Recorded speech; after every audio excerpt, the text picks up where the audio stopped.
Y también es importante que sepamos que la mortalidad se incrementa en relación al tratamiento. Quiere decir que mucho va a depender dónde iniciamos el tratamiento y cómo decidimos el tratamiento para disminuir esa tasa de mortalidad de la enfermedad. Quiere decir que cuando cada vez tengamos un paciente con enfermedad severa, nuestra tasa de mortalidad o de morbimortalidad se va a incrementar, ¿no? En cuanto a la patogenia, podríamos decir que hablamos de neumonías adquiridas en la comunidad por bacterias típicas o por bacterias atípicas, y actualmente tenemos que mencionar a los virus, ¿no? Hemos tenido una pandemia de neumonías virales por SARS-CoV-2, y antes de SARS-CoV-2 teníamos neumonías por influenza. Entonces, definitivamente, pues ya las neumonías virales están siendo o convirtiéndose ya en una enfermedad bastante frecuente en la población de la comunidad. Entonces, es importante que el médico sovalore y tenga en cuenta este tipo de agente etiológico viral, ¿no? Como causa de neumonía, que podríamos decir ha aumentado su frecuencia, ¿no? Y salimos de una pandemia. Dentro de las neumonías típicas tenemos al famoso Streptococcus pneumoniae, que es la bacteria más comúnmente aislada, aunque no tenemos mayor data epidemiológica, ¿no? Luego tenemos las bacterias atípicas. En las bacterias atípicas tienen una característica importante en su concepto que se va en relación a que tienen resistencia intrínseca a beta-lactámicos, ¿no? Y lo otro es la característica de lesiones que produce, de tal forma que muchos de estos pacientes con bacterias atípicas pueden evolucionar a una neumonía severa. Dentro del aparato respiratorio, podemos decir que actualmente que el aparato respiratorio no es un sistema, ¿no? Entonces, ya se ha descubierto que pues en el pulmón, el sistema respiratorio, nosotros tenemos también la presencia de bacterias, las cuales viven en un ecosistema, ¿no? Y eso lo llamamos microbioma. Y muchas de las enfermedades respiratorias, incluso el asma, actualmente tienen fuentes etiológicas infecciosas, ¿no? Entonces quiere decir que es importante que nosotros también convivamos a nivel respiratorio con una gran cantidad de bacterias, las cuales nos dan un microbioma bacteriano. Otro punto patogénico importante es la microaspiración. Se ha visto que en ciertas situaciones, incluso en situaciones aparentemente sanas, siempre el organismo está en un proceso de microaspiración, ¿no? Sobre todo en las horas de dormir, y esto fue estudiado en varias personas aparentemente sanas, las cuales les sometieron sustancias de contraste y se ha visto que siempre nos microaspiramos, ¿no? Imagínense pacientes con mayores problemas digestivos, con enfermedades postrantes o enfermedades crónicas, el riesgo de aspiración se incrementa. También la diseminación hematógena es una causa por las cuales nuestros pacientes llegan a hacer neumonía, y también se han visto por casos de continuidad. Una característica importante de por qué una persona puede hacer neumonía viene a ser la patogenicidad de las bacterias. Y si ustedes se ponen a revisar, cada bacteria tiene un mecanismo de patogenicidad, de invasión y de destrucción, ¿no?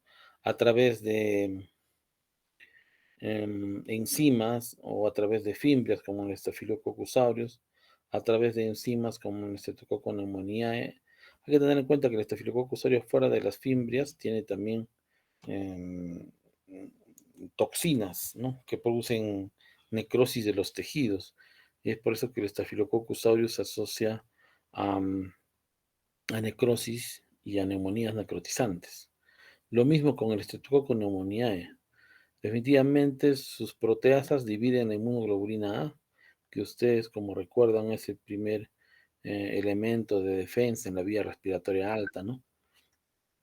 Y lo otro es que producen factores de inhibición de fagocitosis a nivel alveolar, de tal forma que cuando la cantidad de unidades formadoras de colonia se incrementan fácilmente,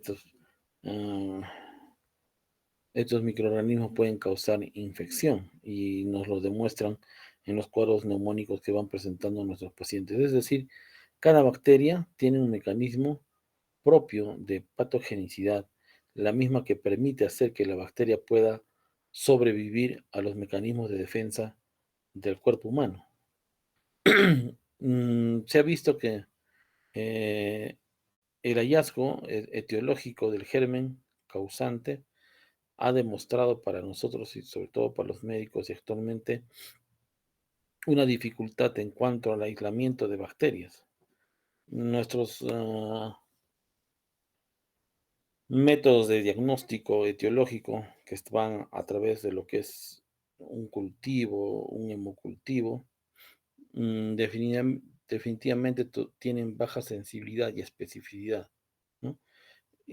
Para el 2003 y el 2016 vemos que Estreptococcus neumonía es ciertamente de la bacteria más frecuentemente aislada, pero también tenemos un grande grupo de pacientes que tienen etiología desconocida, es decir, porque hasta estos años nuestra sensibilidad y especificidad mm, de nuestros métodos diagnósticos son muy bajos, que incluso en los reportes llegan hasta 30-35%.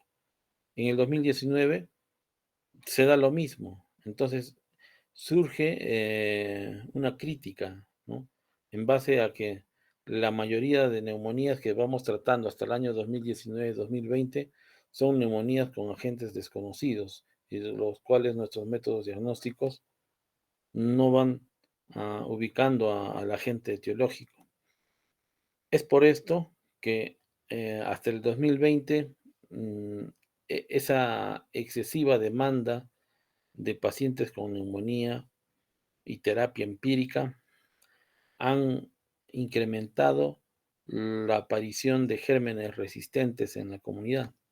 Y es en el 2020 que la guía CEPAR ya introduce términos de multidrogoresistencia, de X-drogoresistencia y pan-drogoresistencia, incluso en pacientes con neumonía de la comunidad, que normalmente esta terminología usábamos para pacientes de neumonías nosocomiales, pero también ya en el 2020 se empieza a evidenciar que muchos de los pacientes que hacen neumonía adquirida en la comunidad tienen bacterias resistentes. Es por eso que en este mismo año la sugerencia del CEPAR es que debemos identificar a ese grupo de pacientes con riesgo de bacterias resistentes. Y para eso nos dan esta puntuación de esta escala PES, ¿no? Que dicen que se debe puntuar a todo paciente con neumonía severa que llega a una unidad de emergencia para ver si este paciente tiene puntuación o posibilidad de hacer infección o que el germen que esté infectando a este paciente sea una bacteria multidrogo resistente. Entonces, para esto sí es importante porque a mayor puntuación, mayor riesgo de multidrogo resistencia y si hay riesgo de multidrogo resistencia, pues nuestra antibiótico terapia tendrá que ser más agresiva. Entonces, en el 2013, el 2016 decíamos que al no encontrar los diagnósticos, por lo que nuestros sistemas de diagnóstico de aislamiento de germen tienen baja sensibilidad y especificidad, se plantea finalmente buscar o asociar, ¿no?, al tipo de microorganismo y las características epidemiológicas para poder ver si podíamos dar tratamiento con antibióticos con sospecha de resistencia, ¿no? Y para eso acá tenemos algunas características epidemiológicas por germen. También nos recalcan acerca de los rasgos epidemiológicos que tienen ciertas situaciones que podemos encontrar en la historia clínica y que nos hagan pensar en qué bacteria puede ser el probable agente causal. Muchas veces es importante estos datos y estos datos sí los podemos obtener en la historia clínica, ¿no? Por decir, pacientes que vengan de hoteles o cruceros o viajes internacionales se asocian a brotes de legionela o pacientes que estén en contacto con animales de granjas o algunos felinos domésticos, Coxiella.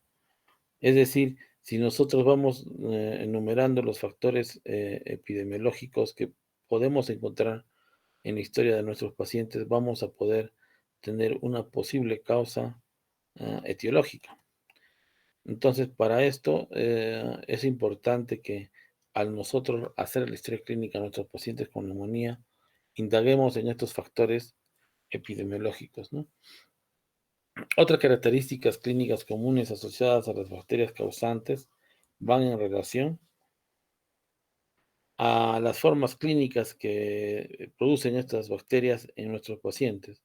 Incluso el Streptococcus pneumoniae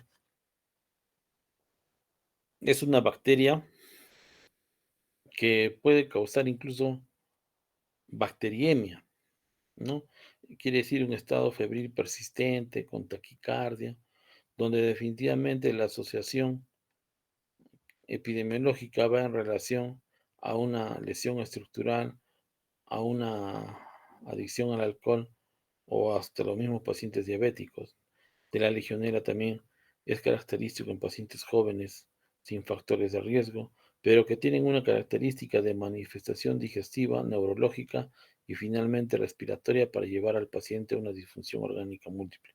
Entonces, es importante que nosotros mantengamos esta evolución clínica que presentan nuestros pacientes y que también nos van a brindar datos acerca de qué bacteria puede estar causando la enfermedad. Respecto al diagnóstico, tenemos tres parámetros importantes, ¿no?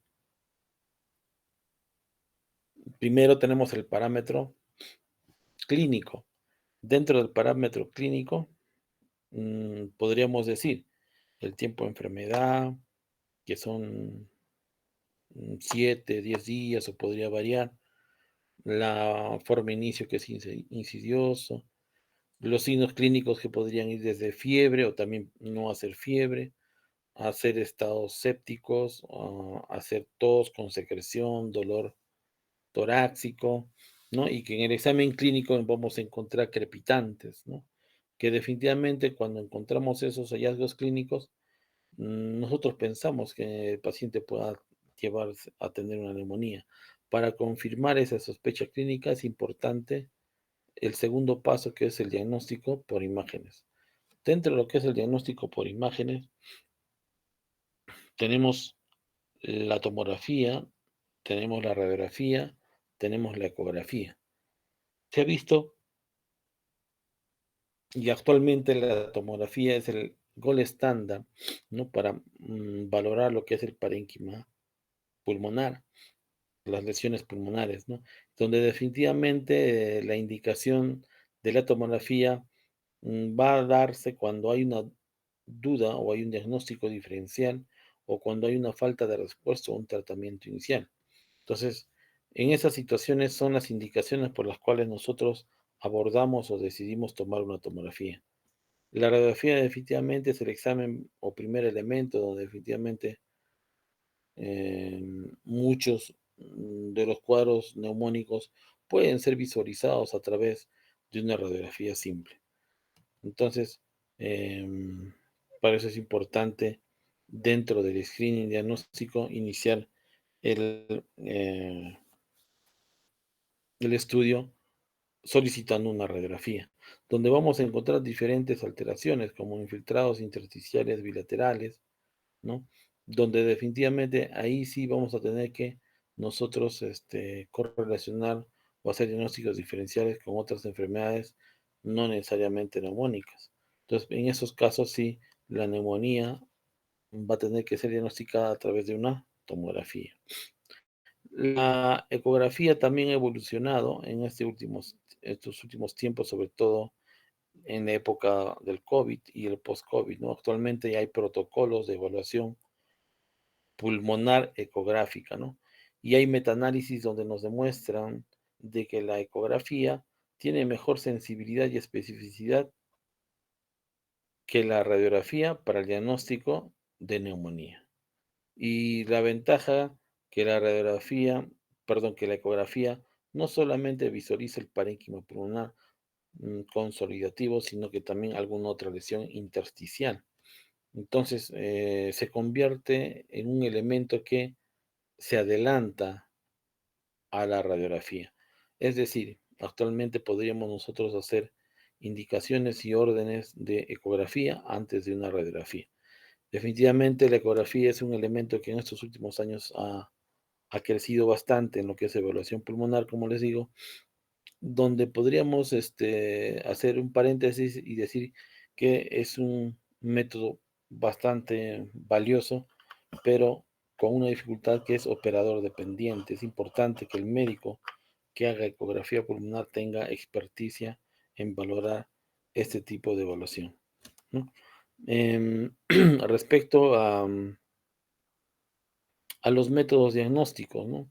Siempre nos han dicho pues que nosotros debemos solicitar y pedir a nuestros pacientes con neumonía las pruebas microbiológicas. Y esto ha cambiado, ¿no? Antes nos decían gram, cultivo, cultivo de esputo y hemocultivos, ¿no?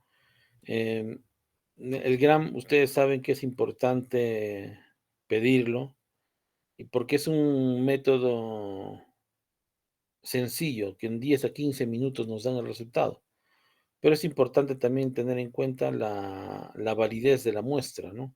En vista de que es un examen microbiológico para valorar el esputo, es importante que sea un esputo de calidad y este es el concepto que debemos tener presente al momento de valorar un resultado. La broncofibroscopía es otro método también que ayuda a determinar de una forma más exacta, podríamos decir, o con mayor sensibilidad y especificidad, una secreción para estudio microbiológico a través de aspirado, a través de lavado, a través de cepillado o de la misma biopsia a través de broncofibroscopía. Entonces, otro método diagnóstico que tenemos es los famosos antígenos urinarios. Tenemos antígenos urinarios para Streptococcus pneumoniae y Legionella. Respecto al antígeno urinario de Streptococcus pneumoniae, se puede solicitar en una misma unidad de emergencia. Incluso esta prueba sale positiva, así nuestros pacientes hayan recibido antibiótico terapia y tiene una sensibilidad del 50 al 80% y una especificidad más del 90% en los pacientes. Entonces, se convierte en un elemento también que deberíamos considerar cuando tengamos sospecha de infección por este tipo de bacterias, ¿no? Lo mismo para Legionella. Y probablemente este cuadro sea el cuadro que nos actualice en relación a cuáles son las situaciones actuales que nosotros debemos tener en cuenta para el estudio de cultivo de esputo y de sangre, ¿no?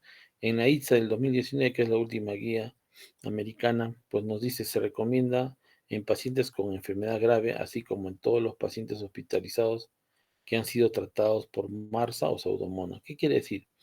Si tú, ¿a quiénes vamos a pedir cultivos de esputo? Ya no vamos a pedir a los pacientes con neumonía leve, no, simplemente a los pacientes que tengan NAC severa, ¿no? O aquellos pacientes que tengan tratamientos de neumonía, pero donde hayan salido una escala PES alta, donde definitivamente estos pacientes han recibido terapia para ah, estafilo o pseudomonas, ¿no? Eso es lo que nos quiere decir la guía. También para lo que es el cultivo, se recomienda para pacientes con neumonía severa, así como en todos los pacientes hospitalizados y tratados empíricamente para estafilococcus y pseudomonas.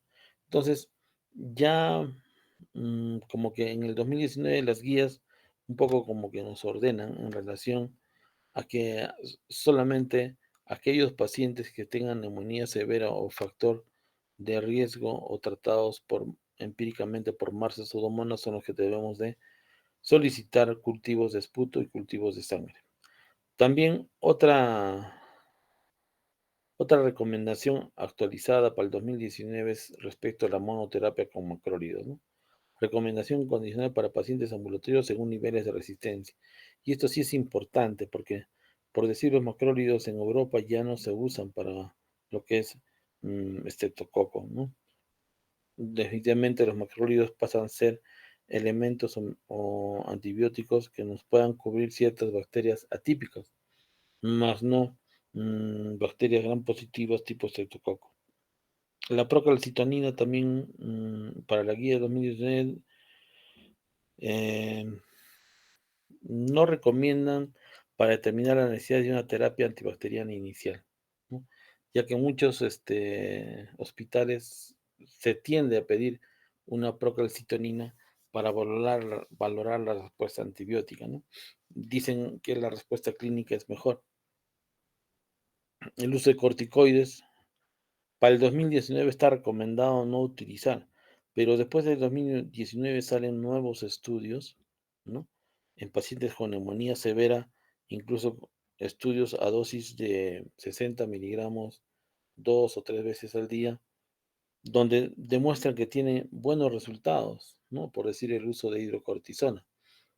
Quiere decir que definitivamente todavía no sale en una guía, pero ya hay estudios o artículos publicados en los cuales sí recomiendan el uso de corticoides en neumonía severa. El uso de neumonía asociada a la comunidad, perdón, a cuidados de la salud, que era asociada a la atención sanitaria, es un término que sí nos recomiendan abandonar y no utilizarlo ya, ¿no? Como decíamos al inicio de la clase, solamente hablamos de neumonía nosocomial y de neumonía adquirida en la comunidad. La terapia empírica estándar para neumonía grave con beta-lactamidos y macrólidos, igual, o sea, nos dan la opción a favor de la combinación de beta-lactámicos y macrólidos, ¿no? Pero definitivamente va a depender de la epidemiología de cada lugar, de lo que recomiendan, ¿no? El uso rutinario de imágenes sectoras en el seguimiento se ha recomendado no obtener. Los pacientes pueden ser elegibles para la detección ya de acuerdo a que si hay, como decíamos, ¿no? Duda o hay un diagnóstico diferencial como un cáncer de pulmón, debe realizarse solamente cuando esté indicado.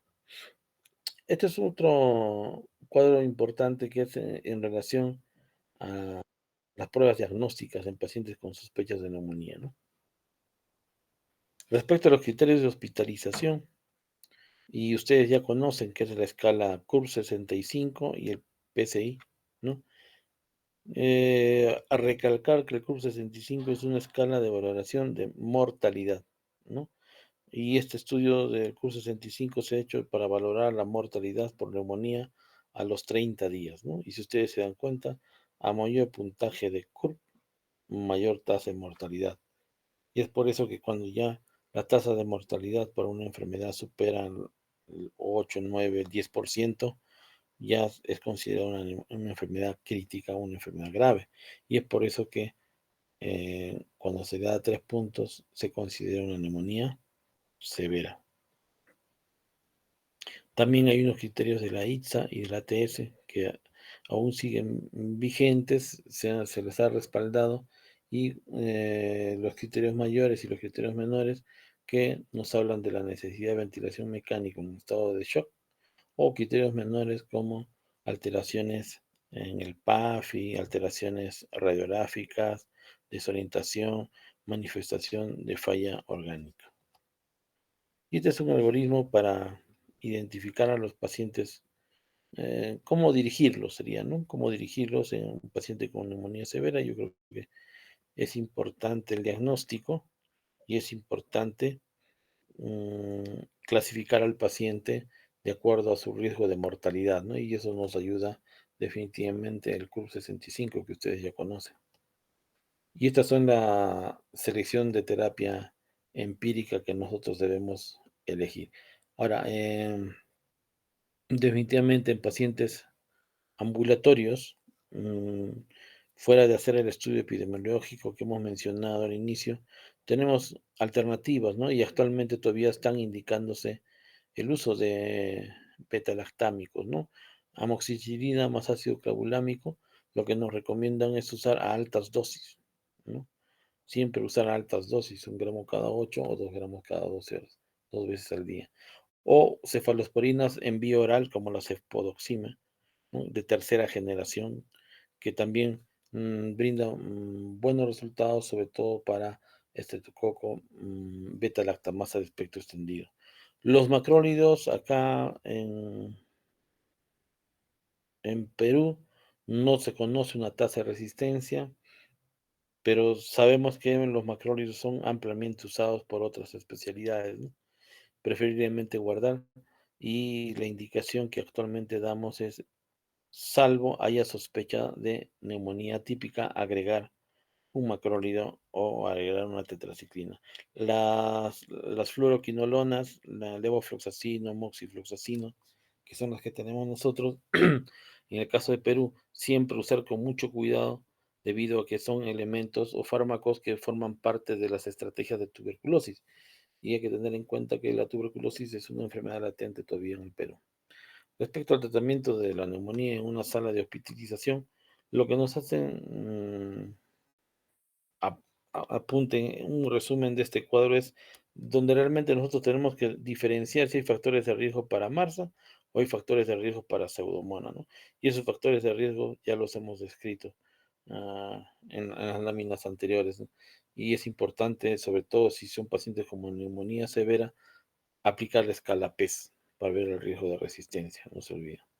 Y tenemos definitivamente pues una serie de antibióticos que van a trabajar a nivel de estas bacterias, ¿no? Y ustedes, como saben, la vancomicina pues es el antibiótico de elección para una neumonía con sospecha de MARS, ¿no? A pesar de que la vancomicina es un bacteriostático, ¿no? Hay que tener en cuenta eso. Y el Inesolid, que es bactericida, pero que definitivamente es un medicamento que no es frecuentemente encontrado en el Perú. Los aminoglucósidos tienen efectos también antiseudomónicos. Las fluoroquinolonas también tienen efectos antiseudomónicos. Mm, los medicamentos como piperacilina, tazobactam, cefipime, ceftazidime y los carbapenems son medicamentos de elección para lo que son pseudomonas, ¿no? Entonces, en el caso de una pseudomona podríamos elegir, cuando tratamos una pseudomona de sensibilidad no conocida, preferiblemente usar dos antibióticos antipseudomónicos, ¿no? Podríamos asociar. Y cuando ya tengamos el cultivo, tengamos el aislamiento y el antibiograma, podríamos decalar al antibiótico sensible, ¿no? Es una recomendación que dan acerca de lo que es el tratamiento de pseudomonas. Y este cuadro es importante, justamente lo que les decía, el algoritmo del manejo actual de la neumonía grave, ¿no? En el departamento de emergencia, donde llegan los pacientes con falla ventilatoria por neumonía, lo que tenemos que valorar es la presencia de riesgos de multidrogoresistencia, ¿no? Y para eso, aplicación de la escala PES. Y un PES más de 5, lo que nos recomiendan es usar un medicamento antiseudomónico o un medicamento para MARSA. También debemos tener presente que cada vez las bacterias se van haciendo resistentes y también van saliendo nuevos antibióticos. Tenemos cefalosporinas de quinta generación, ¿no? Que definitivamente vienen a compartir y dar apoyo justamente a la resistencia de estas bacterias que son difíciles de coberturar, ¿no? Como son el MARSA y la Pseudomonas. Esto también son algunas características de algunos nuevos antibióticos que ya cada vez más van saliéndose y van usándose ya en el campo médico terapéutico respecto a algunas bacterias resistentes, sobre todo, ¿no? Que tenemos en nuestros pacientes. Factores de riesgo de neumonías causadas por MRSA. Es importante que nosotros conozcamos esto, ¿no? O sea, y estos son puntos claves que debemos preguntarnos como médicos al momento del tratamiento, ¿no? Y sobre todo conocer nuestras áreas epidemiológicas propias. Y esta es la antibiótico terapia que se da para pacientes con neumonía severa. Mm, Tenemos pacientes que ya desde emergencia, con neumonía severa, ya deben iniciar probablemente vancomicina o carbapenem, no esperar que todavía en UCI empiecen el tratamiento. Hay que tener en cuenta que el manejo adecuado, la antibiótico terapia adecuada dentro de las 2 primeras horas del diagnóstico mejora el pronóstico y la sobrevida de nuestros pacientes, ¿no? Entonces el médico tiene que ser tempranamente definir la terapia antibiótica. Respecto a la terapia antimicrobiana recomendada para patógenos específicos, esto también ya lo hemos comentado, ¿no? Penicilinas todavía podemos usar, siempre que vamos a usar penicilinas tipo amoxicilina a altas dosis. Mm, bueno, en neumonías micóticas, que no viene tanto al tema esto, pero está que en la lámina, es importante el uso de anfotericina B para lo que son neumonías pulmonares, ¿no? Donde las más frecuentes por aspergilosis y por cándida. Son las neumonías pulmonares más frecuentes, ¿ya? No se olviden, aspergilosis y candidiasis pulmonar. Respecto a la duración del tratamiento, esto también ha sido puntos de controversia, ¿no? Actualmente se dice que deben darse 5 días, ¿no? Es lo óptimo. Lógicamente, el médico tiene que valorar los criterios de estabilidad clínica en los pacientes. Respecto a los hallazgos que van teniendo nuestros pacientes, la radiografía muchas veces decíamos que no es necesario tomar una radiografía de control salvo haya empeoramiento, porque los infiltrados radiológicos cambian todavía a los 30 días, ¿no? Y los cambios clínicos también van modificándose o mejorando en los días posteriores. Se recomienda actualmente pasar a antibiótico terapia oral, o sea, quiere decir que si el paciente está hospitalizado, tiene terapia endovenosa, puede pasarse tranquilamente antibiótico terapia oral cuando hay una buena respuesta. Y estos son los criterios para movilizar a nuestros pacientes de una terapia endovenosa a una terapia oral. Y respecto a los esteroides, decíamos que sí, ya hay estudios después del